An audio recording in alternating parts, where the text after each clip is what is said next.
Usha Tvghana so by channel no so for the first time episode be like and I share we are subscribe and leave a comment so our comment section I say I just Dr. Zaato and Martin Kpebu asa ko share TV3 Roland show no so abusua na enya sam keto akura just say galamsey hu sam and saying say who is some series of casualties on the side of the National Anti-Illegal Mining Operation Secretariat. A friend, kind short friend, 9 motion officer. He had say, I say, who can be from or more. They say, or meet a lot of resistance, and I know because see, oh, him. Now, also, almost accidents, cry, nipa back one, I'm so assured, the point that Dr. Zaato or make Martin Kpebu say one nene enya adwene abusua ekoye very heated show no so yes the fact says and near man National Anti-Illegal Mining Operation Secretariat and the omo they are fighting illegal mining the wrong way because omona omo hona mokwa ese akoche nipa 3 akoche nipa 2 no omo are just laborers. But omuna o say person is topic galamsey we krum ha said the MPP abreso mosi DC for neti fa so the pressure go omo so no the campaigns na omo ho na say there about very clear ma yin na said these people are the ones behind you know there was some focus on omo kwat cho because campaigns for no omo na sponsor mo this to machines ni kogu ho e ma sanko for use timutimi stop your ma then we are good to go no and I'm at people so abusua na enye easy cry na you will say NDC apan abaso ba stop galamsey na kona ko video we are watch your comment section as been scammed for the from January up to now. If you are one of those that sit on national TV or anywhere and say that this government has demonstrated strong political will to fighting galamsey, you've been misled and you've been scammed. Everything that this government has done shows that it is only be cosmetic, and that the real commitment to do the real work, to do the real heavy lift in the fight of galamsey, the government has stayed away and shied away from it. And I'm going to premise my whole presentation on the concept of what political will. In the academic literature of political will, there are a lot of definitions given, there are a lot of concepts given. But ultimately, they come down to define political will as being comprised of two aspects. There's a normative aspect of political will, and then there's what the empirical aspect of political will. The normative aspect of political will are the political shenanigans that we see. A law has been passed, the law has been signed, statements have been made, we've seen that. If that is what is political will, then this government is excellent. But if political will goes to the empirical aspect of political will, where when you talk about political will, you're talking about following up on the rhetoric, providing logistics, providing evidence, funding, providing time, providing what is needed to solve it. This government has been abysmal and pathetic when it comes to the galamsey fight. Because there's some new information available to Interpol, they will take the person's name and details off and the wanted notice off while the review goes on. And afterwards, what? Put him back?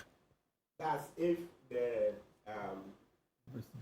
yes, show that he should be put back. So the context is that currently there is, let's call it legal proceedings at Interpol. So they have a unit responsible for this. So it's practically like a court on its own. So OSP, or let's say Ofuriata against OSP. So you file, the Ofuriata is complaining that there's no basis to have him on the Interpol red alert, blah, blah, blah. Then OSP says, no, there is. They say, okay, each of you file your case. They've done, then there are responses. So if you read the procedure, it's practical, there's going to be a decision. So judicial, well, okay, it's administrative, since it's not a court. Some administrative proceedings in there. So they'll go through each part to argue their case, present what evidence they have. Then at the end of the day, the committee would come to a decision on it. So if they come to a decision that, yes, Ofuriata's name should be fully restored, it will be done. If they come to a decision that there is no basis, then his name will be taken up. So really, and when I say his name will be taken up, let me correct this, because OSP is very particular about it. It's not as if his name is totally off the system. As what it means that Rana is restricted. You and I can't see it as Ofuriata. But the value is the same. Basic thing is that he's no longer a person that if any Interpol member saw today, they can arrest. That's the real point, because once he remained on the list, and when we say Interpol, so Interpol is what? Police organizations around the world. So the countries that have joined, over 100, right? So that means that once he's on the red notice alert, it means that if he was found in Togo, they could arrest him. If he was found in the US, they could arrest him. So now with what has happened with this decision to restrict him, so it means that if they found him today, they will not arrest him. That's the most important thing. I see. Yes. So if he is seen today, yes, to the extent that yes, he's been removed, restricted.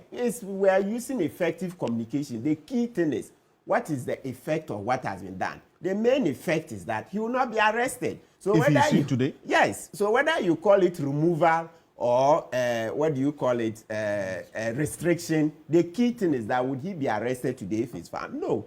And now let's situate this. So it's not really about the Interpol red notice. So what it does is to like blacklisting. Okay, so it's something, there's some effect in a blacklisting.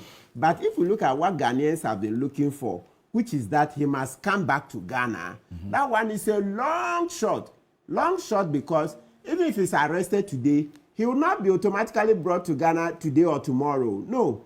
You see the extradition that the Attorney General is working on, that is what has to be granted. You know, they will do it, send it to the U.S. government. Then the U.S. government will go through it, the Home Department, blah, blah, they'll look at it. Then they will go to court. So eventually there will be court proceedings in the U.S.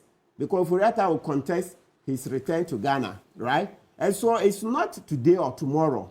And you see why every day I'm pained and I keep saying that. So the man who allowed Oforiatta to escape, that's Kisie Jabe, has to leave the office immediately because he's fueling the suspicion that they colluded. Let me tell you something. You know how this world works. Because people want justice in this case, I've been given credible information that all this while in January, when we started saying that, look, if Oforiatta is not coming, then let's take steps to do trial in absentia so that we can confiscate his properties, etc.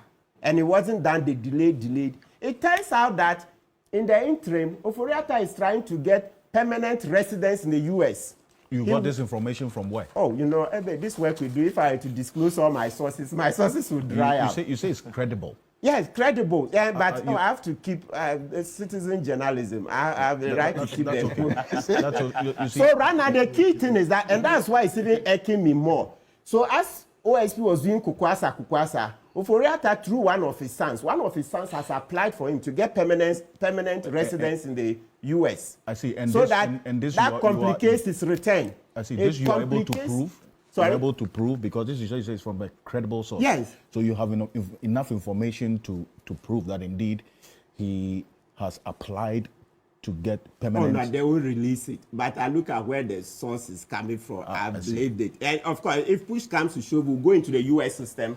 That at least is there. Okay, we'll do a request, RTI request to the Homeland Security and the Home Department in the U.S. So the key thing is that as we're here from January, we started asking for trial in absentia. OSP came and were giving us ridiculous, ludicrous answers that no, you cannot do trial in absentia. 11 months, only to do a U-turn.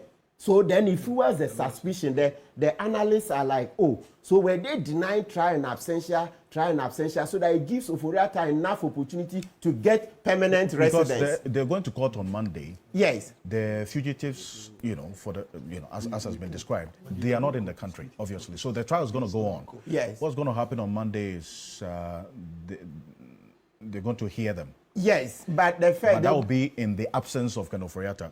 Preliminary Does that amount matters to a trial in absentia?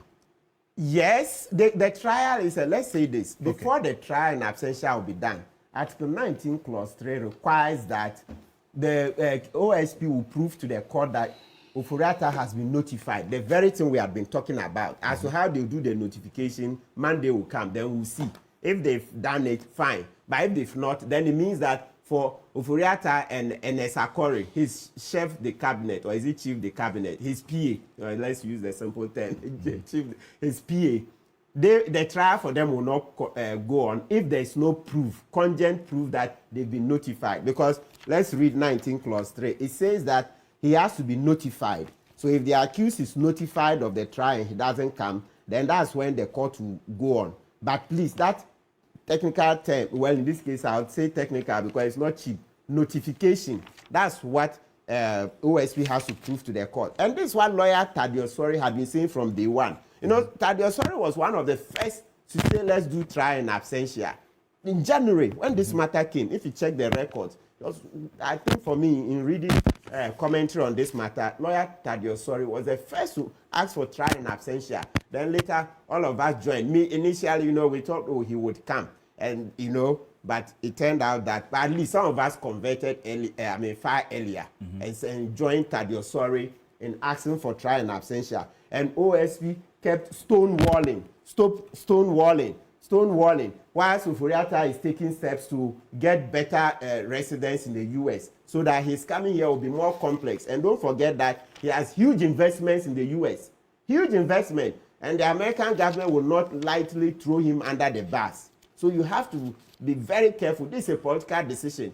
Look, at a point, after Kissi Ejabin is left, later in our series to get justice, we may have to organize a demonstration to go to the US embassy and present a petition. That's what we have to do. We have to mobilize Ghanaians after Kissi Ejabin is left, because that's the first point. We can't trust Kissi Ejabin to do this work because he saw Ofuriata leave. He saw the letter. I'm happy Professor Ajampo is here. Please, Mr. Okansi, when he gets to his side, let him explain the political theory of the state. How, when I keep saying, when I quote the constitutional provisions and I show that under the constitution, Kissi Ejabin had the mandatory duty to inform Ghanaians once he saw Ofuriata was leaving, and he alleges that the other statement that Sami Darko, Director of Strategy, etc., at the OSP, has said. That's the report. And I wish to respond as follows. Number one, he says they invited me for Friday and I didn't show up. That's wrong. Instead of me to say they attempted to invite me for Friday and it failed. That's what you should be saying. Because look, he's Sami Darko. If you take our phones, you'll find out that Sami Darko and I, over all these years, we've been chatting. So if their office needs me, all Sami Darko needs to do is to send me a WhatsApp. I can tender my phone. We'll check from MTN, etc. And also our phones physically. For over 3 weeks, Sami Darko has never contacted me. Rather, yesterday when he did that thing on X, and then it went, somebody drew my attention to it. So then I decided to check my phone. And what I saw was that an unnamed person, the person didn't even introduce himself, then sought to invite me to come to the OSP offices on Friday, unnamed, I don't even know. And I can bet that I returned the call, because I always do. I return over 85% of my calls, okay? So, and the person didn't call back. So I looked at it, that was Friday. The notice itself was late. It was on Thursday, no wonder it failed. On Thursday, you are looking for a senior lawyer like me to come to your office on Friday. That's too short. No wonder, Friday, they brought me a notice at close of day. It was around between 5 and 6 p.m. That's when I received the notice. I should come on Tuesday. That is reasonable. So it's unbecoming of Sami Darko to go and say that they invited me, I didn't come. How do you look for me Thursday afternoon that I should appear at the OSP on Friday? For what? What's the urgency about it? What's the urgency? What's so urgent about it? And even if it was so urgent, since Sami Darko has my number, he could have sent me that message. You let an unknown number send me a message. Naturally, I'll give priority to the known numbers. When I go into meetings, come out and have missed calls,